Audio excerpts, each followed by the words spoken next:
we're back. We are back with Broadway star and friend of the pod, Brittany Bellizeare. Hey. Welcome, Hey. Ooh. Hey, Brittany. Hi.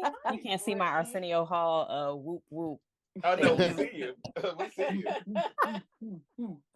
Hey. How are you? How have you been?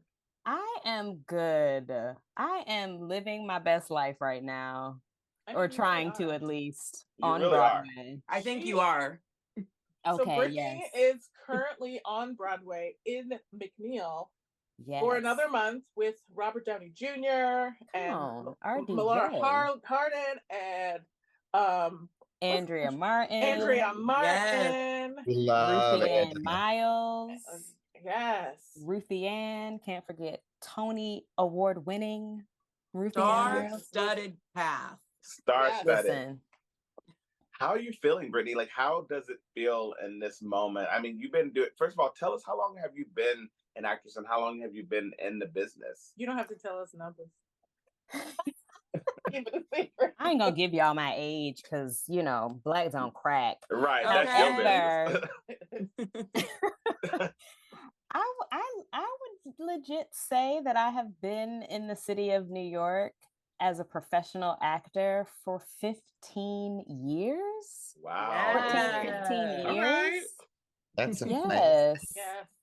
It's been a while. It has been a while, and I have made my Broadway debut in my 15th year of pursuing this thing called acting in New York. Proud that is awesome. That is awesome. It's an and accomplishment. Honestly, really uplifting because listen, I've been having this thing, as most actors do, and I feel like I talk about it a lot, where you feel like, why do I keep doing this? Am I going to make it? Should I change? And I think that what you just said right there just kind of speaks volumes. It's like, in your 15th year of doing this, like you hit a milestone and making, milestone obviously 15 years, but 15 years and making your Broadway debut. And that has to feel, because I'm sure you had, like most actors, like struggles and thoughts of like, am I going to keep doing this? Am I going to like, Absolutely. What kept you motivated to keep going? Well, first of all, booking something, definitely helps. Okay. Yeah. That definitely helps, because I will say I go through this cycle, which I'm sure many of us do when we're not working, when it's like in between jobs, we're kind of like, why are we doing this? And I've noticed that cycle for me has been a lot more frequent, because in the past I was doing a lot of regional theater and I was working consistently in regional theater. And so I wasn't necessarily thinking about what am I going to do after, because I knew I had a month off and then I was going to start another contract. Now that I've made the sacrifice, because it definitely is one, to not do as much regional theater, is when those questions started coming up for me, Darrell, where I was like, why am I doing this again? Because I was going through longer spurts of not working consistently.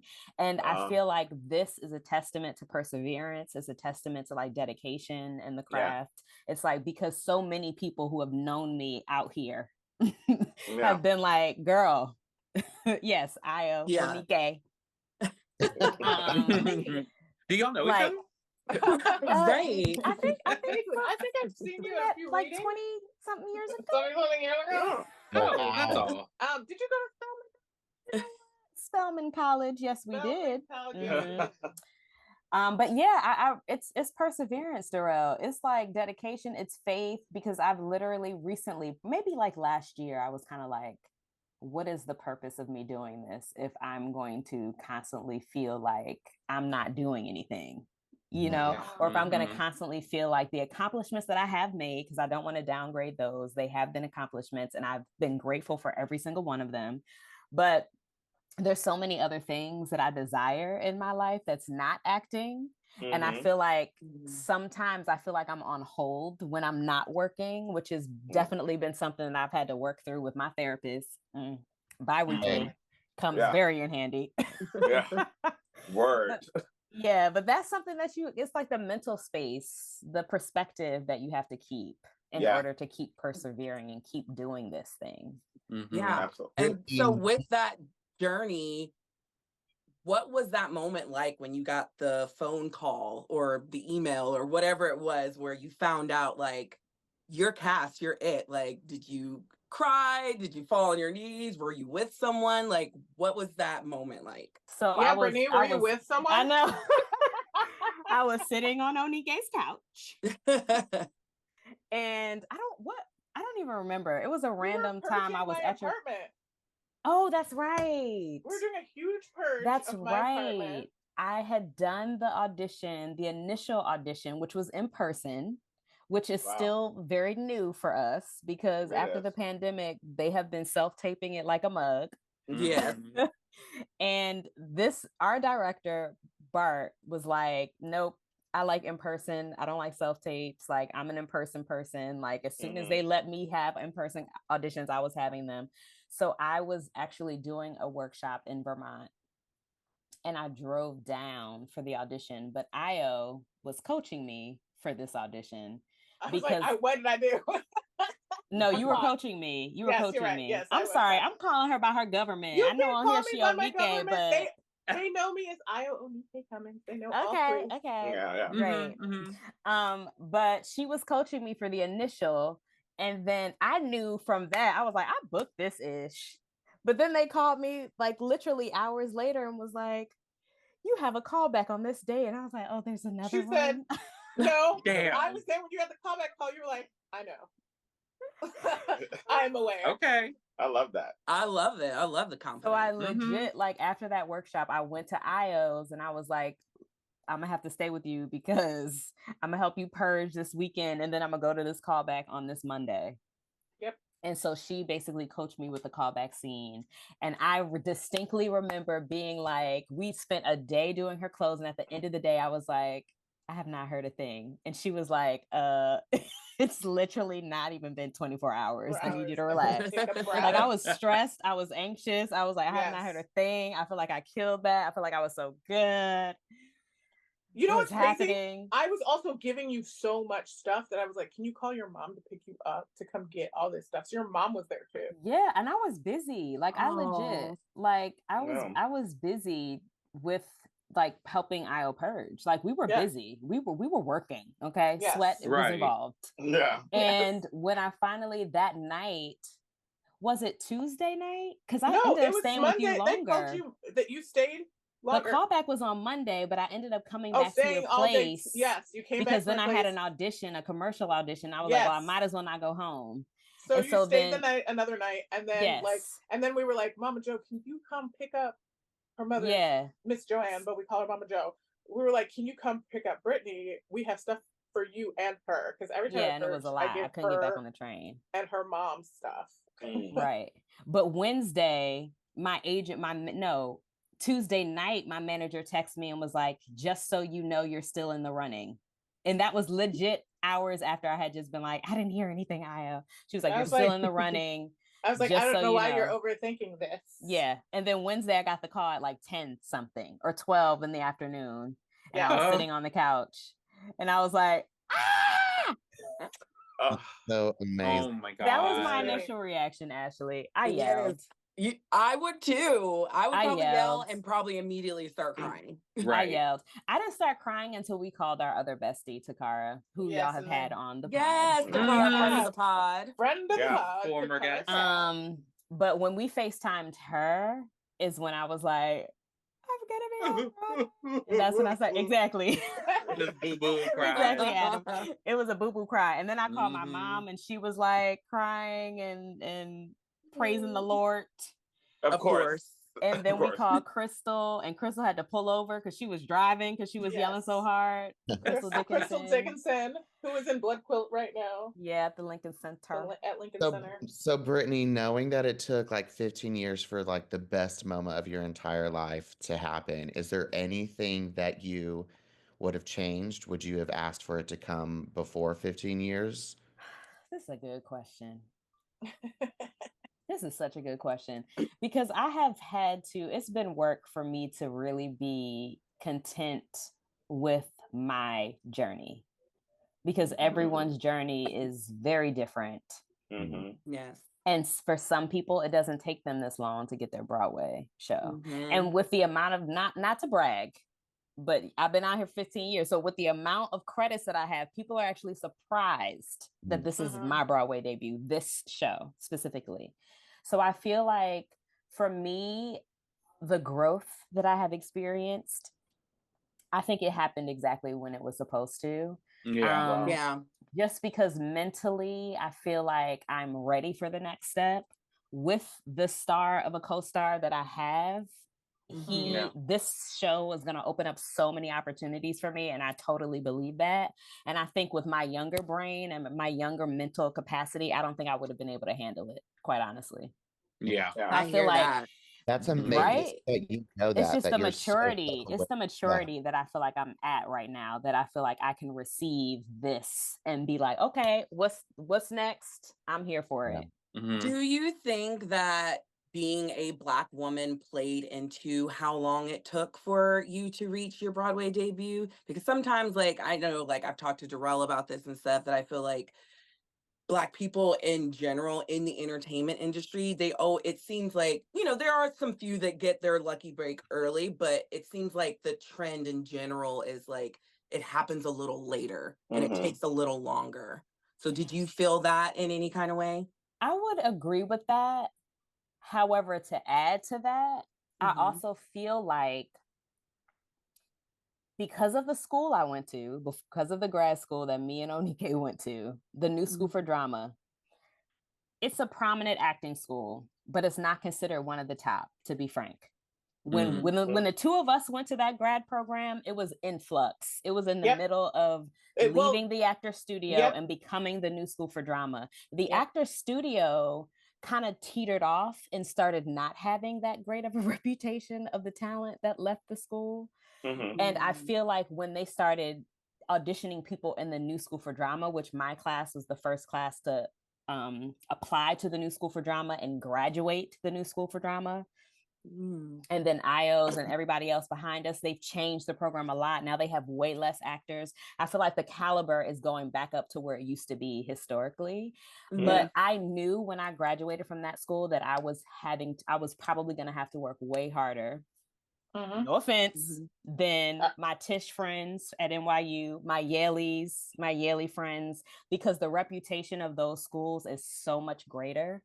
We have ACT friends. And like some of them literally graduate and go straight to TV, or graduate and go straight to the public, or graduate to go straight to Broadway. Because they're lucky and have those connections. It's the connections. It's tough, right? And I've actually taken classes from some of the professors that teach and also Juilliard.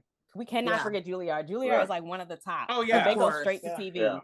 But there was not an MFA program available at Juilliard when we were in grad school. There was not an MFA program at Juilliard. So things have changed drastically. So Ashley, I think there's also the caveat of who taught you. Because that definitely plays into it. I was of the belief that like, I'm talented, I'm a book, but you really do need to know people, and those people need to know the people that you know. I would say like most of the jobs that I've gotten in front of the camera and behind the camera have been from somebody that I know, and like word of mouth and connections. Like, and it really is very important. In those moments, you have to realize, like what you were kind of just saying, Brittany, about like, I'm talented, I'm a book. You still have to remember, even though you did it through someone you know, you're still talented, because sometimes that inner saboteur can get in with you and be like, well, you got this because you knew somebody, and hey, it done whooped my entire ass before. Like where I've been like, yo, did I get this only because I was like, I knew so-and-so, or that I was friends with so-and-so? And that's a hard pill to swallow too, because going to the school, I talk to Adam and Braden about this all the time, and I'm very salty about it, but the school we went to at Texas State University only got better. Like for the musical theater program, Braden launched that program, but didn't reap any benefits from it, I don't think. And then, I mean, come on, Braden. I was just the star of the program. Okay, well. Okay. As he runs his hands through his hair.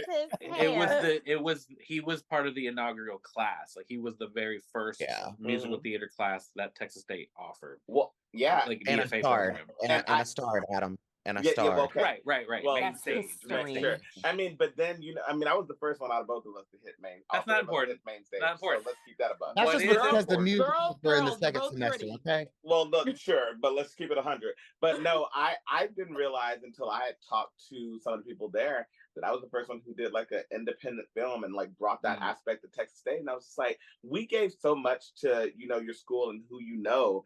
And then now everyone who's graduating from there are going, like you said, Brittany, they're going right to TV. They're going right to Broadway. They're going right. Most of the people from Texas State are at Clear Talent.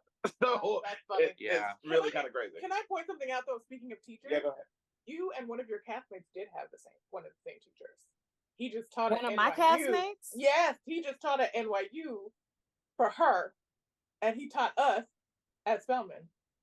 He also taught Mr. Jarvis over here. Brandon. Oh, Brandon. Yeah. That's what I was gonna say. I've actually been fortunate to get taught by a lot of the teachers that have worked at all of these schools as well, even though they didn't teach at my grad school. But yes, my big brother Brandon teaches. He's our big brother and Jarvis's teacher. Jarvis was an NYU girly. She's an NYU girl. Okay. So I kind of had a follow-up question to something that's a really tough question that I wanted to bring to the table. Ooh. Why do you think it is in a lot of situations with actors, especially as people, actors of color and whatnot, do you feel it's our responsibility to also help other people and bring them up the way that we've been helped and brought up? Because I do see a lot of gatekeeping that happens sometimes, where it's just like, I don't want to share my contacts with you when you got those contacts shared to you. So I wonder, do you feel like, when do you feel like it's appropriate to do that and when it's not? Because sometimes I feel like in some cases where I'm like, oh, people don't want to invite, because I'm always an open book. I'm like, listen, if you want to work and you want to meet people and you want to be a part of something, I will if I got the connection, I'll happily help you do it. I've been like that for a long time. A lot of people aren't like that. And it's, I've had times where my feelings have been hurt. So I want to know, like, what are your thoughts about that? I think it's so tricky because, remind me, I have a caveat to go back just to like another response. But I think it's tricky because I feel like what this industry is so good at doing, which is what America does so well with Black folks, is they pin us up against each other. They put us up in competition, like more than one Black person can't be at this place, or more than one person representing LGBTQ plus can't be at this. Like they pin the minorities together. And I feel like this industry does that. And it's very hard because it is super competitive. But I think another thing that I've learned on my journey is that I have worked with so many people above who are older than me, wiser, have more experience than me, who have helped me. And I just feel like for me personally, in my experience, it is absolutely not fair for me to not pay it forward. Because I've worked like Crystal, we mentioned Crystal, I mentioned Brandon, like those are the two people that I feel like have literally guided me and so many of us into this career, like either directly or indirectly. And so I feel like it is my job and part of my purpose to pass that along. But I do understand that some people didn't have that. Some people had to do everything by themselves. And there are a lot of artists who literally are still working and in booking, but don't have reps. There are people that I know who have been in the city as long as I have and still don't have representation, but they working. And so it's kind of like, it's very tricky. So I don't want to condone I'm not going to help you out, but I do kind of understand the mentality. It may not be the healthiest one to have, but I understand it. But from my perspective, I feel like I try to approach people who I don't believe I'm in competition with. That's what I try. That's because you never really know where people stand. You 100%. Right. And so you never know how they feel on something. So because there was a time when I was like kind of looking for a manager. I have one now, but I was looking for a manager. And so I was like, who can I ask? Who can I ask to help me get a manager? And I didn't want to ask some of my colleagues and some of my friends who are my type, because I didn't want their managers to then feel like if they brought me on, it would take away from the people that they already have on their roster. So I would go to some of my male actors. Yeah. Some of my male friends, I should say, who are actors, who I'm like, I'm not in competition with you. We are never going to audition for the same type, really, unless they just have no idea and it's gender fluid and it doesn't matter who. Like, but generally, they're not going to. So I would always approach it that way. And I've helped a lot of, I've forwarded information for my like Clear. And the thing about Clear is that they're usually open to hearing recommendations because they think so highly of me as a client. But I do also know that when I've had help with finding manager and stuff like that, and Clear actually helped me find my manager eventually. But when I needed help doing that, there were times where the people who I asked for help were like, I can't because either my agency isn't looking for anybody else or they don't take recommendations from clients. It's like a whole other thing. But I don't know. I hope I answered that. No, you did. You had a caveat. You had a caveat. Oh, I just wanted to preface because I don't know who listens to the Pride. Everybody. But I just want to preface that I'm not stating that because you went to NYU, Yale, or Juilliard, you automatically get in. Because I also know people who their journey was not as easy. We have I just want to put that out there that I'm not saying that. I have a very you don't have to be talented to book these jobs. There are very talented people who are from those schools and did not get booked like that immediately, and I know some of them personally. Me too. I just want to clarify that, and I'm not saying that that it's just the school that gets them the job, but it helps. But it does help. You're right. Yeah. So, this is a question from a listener, and they want to know from you. They want to know from you, how do you feel about like these Hollywood movie stars doing roles on Broadway? I asked that question. How prevalent? Let's get into it now. Be careful what you say, because aren't you working with? Yeah, girl, don't get fired. Thank you, Brayden. Thank You're you. welcome. I'm a publicist, but so I also feel like that's why they asked me this question. They do Messy listener. Io Onike Cummings. Who was it? She cannot say.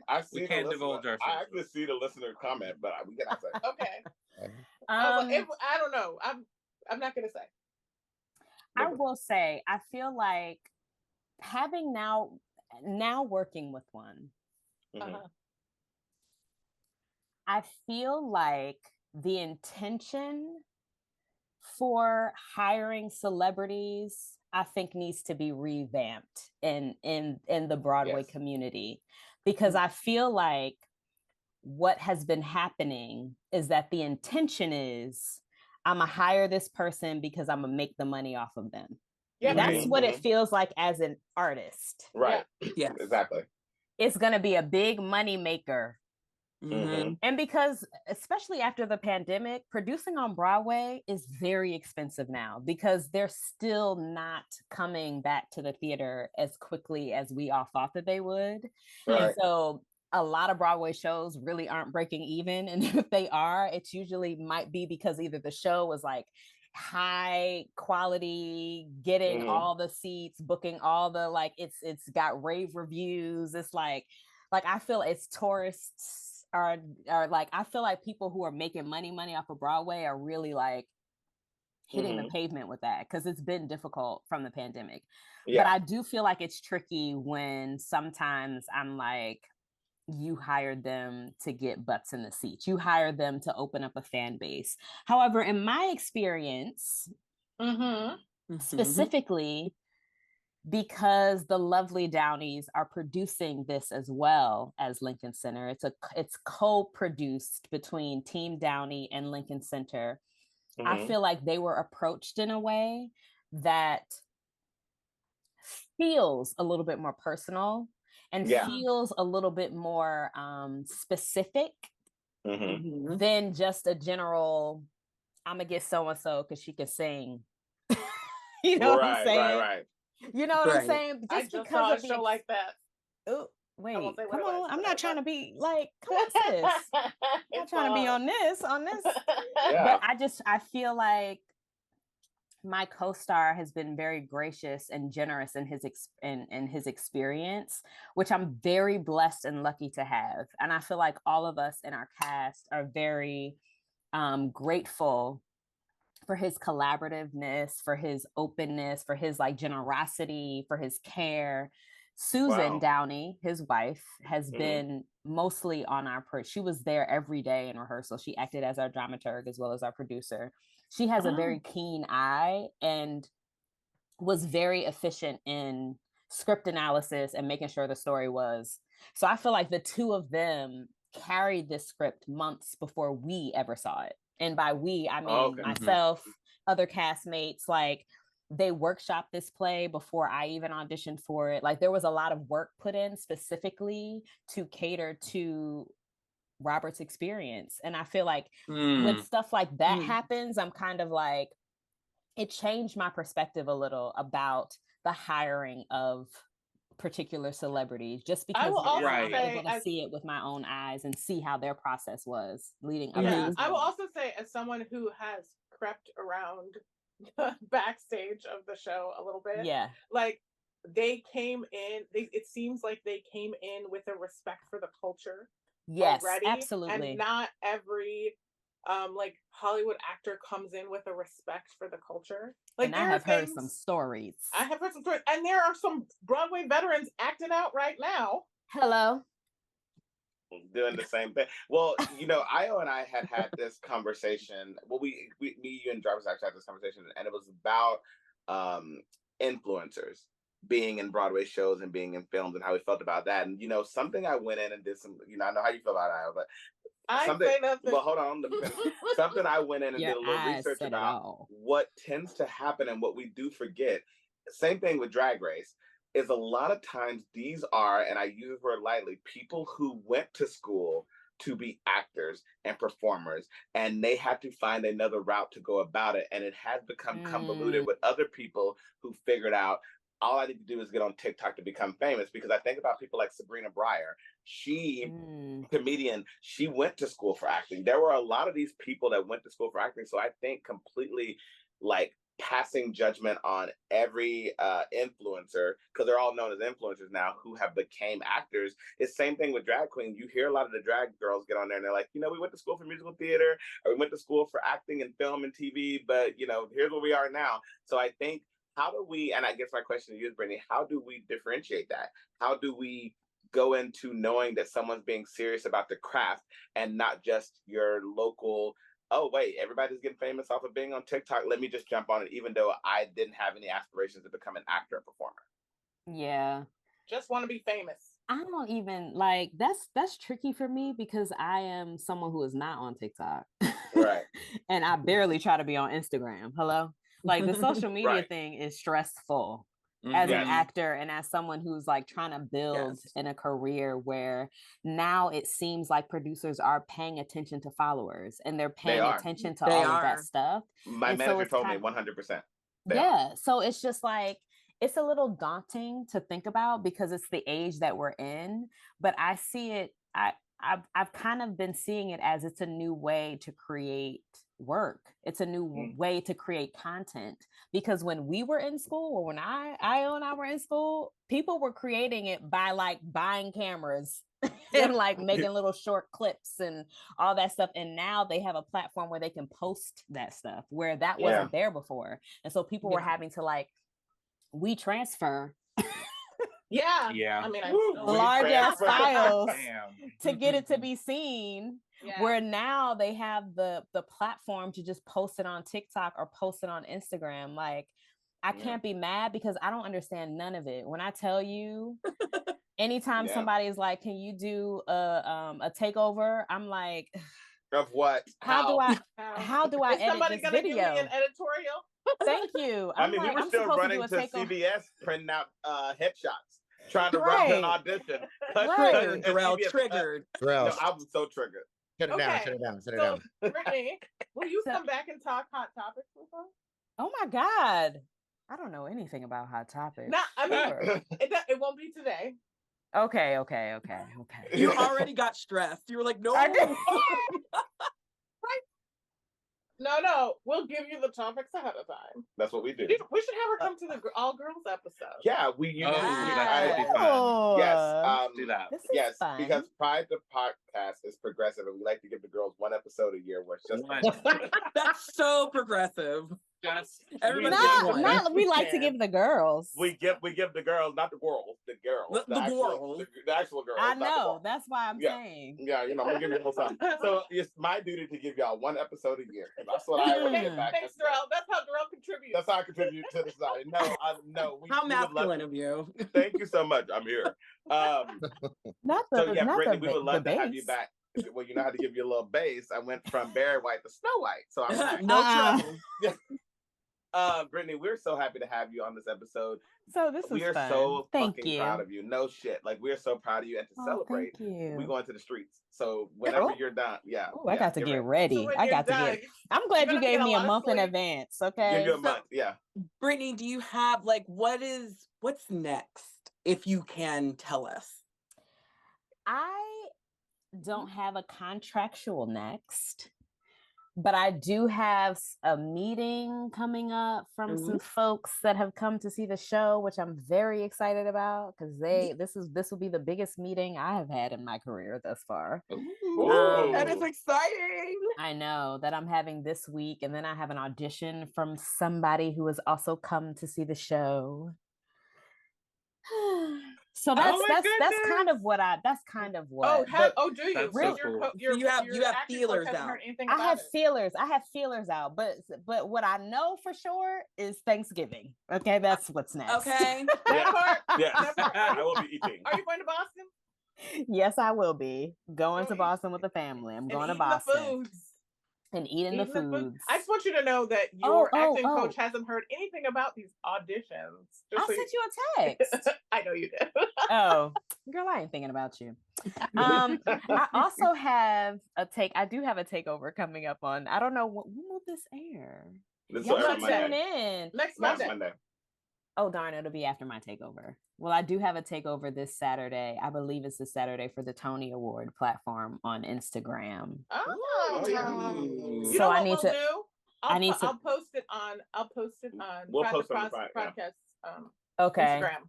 Yeah. So I'll be preparing for that. Yes. Yes. That's so exciting. You know what, Adam? Will you give her some pointers on editing? It'll cost you. Right. What's your rate? You have to take my MFA class. Yes. I just create a darn reel on the darn Instagram and then put that on the story. And hope it works. Just I hope y'all watch it. And pray that the Wi-Fi will let it upload. So you'll be going to the Tonys next year, probably. She'll be getting a Tony next year, probably. You know what? We gotta just from your lips to God's ears. Brittany, we love you so much. Please let everyone know where they can follow you on social media before we let you go, and let them know. The question. And I am. Oh, yeah. I'm whooping here. I got this. Oh, my fault. All right. Let them know where they can find you on social media. Let them know when the show ends and where they can come see it at. And then, last but not least, tell us what Pride means to you. Okay, what's your Instagram handle? Thank you. I'm my Instagram handle. Okay. Right there. That way you can think of the other answers. Oh my God, I changed it. I was about to say my old Instagram handle. Yeah, you were. Underscore. Forgive me. This is ancient person talking in a young person body. Would you like it is __ Brittany lowercase __ Okay. I love it. Unique. Is that what it is? It is. I just changed it, y'all. I was about to give you my old one. The show, I am playing Natasha Braithwaite in McNeal at the Lincoln Center, Beaumont Theater. That is the Broadway stage. We are running. Yes, we have 7 shows a week, which is slightly different. Usually Broadway is 8 shows, but we have 7 shows a week, Tuesday night through Sunday afternoon. 2 shows on Saturday. 2 shows on Saturday. And we run until November 24th, which is a Sunday. The last show is at 3 p.m. And Bestie, what does Pride mean to you? What does Pride mean to me? The first word I think about is celebrate. That's the first word that comes to mind when I think of the word pride is celebrate. And I think celebrate, that word encompasses inclusivity. It encompasses festiveness. Yes. It encompasses love. It encompasses, all of those things to me. You just described yourself. So thank you for everything that you are giving us. We love you very much. We are so proud of you. Make sure you guys go check out McNeal on Broadway, starring the wonderful Brittany Bellizeare. We love you so much. See you next time. Government. Yes, ma'am. Yes. I need your full name. Honey, I come prepared. I don't know. I love you. Thank you, Brittany, for joining us. Thank you, Brittany. Thank y'all. Love y'all. Bye.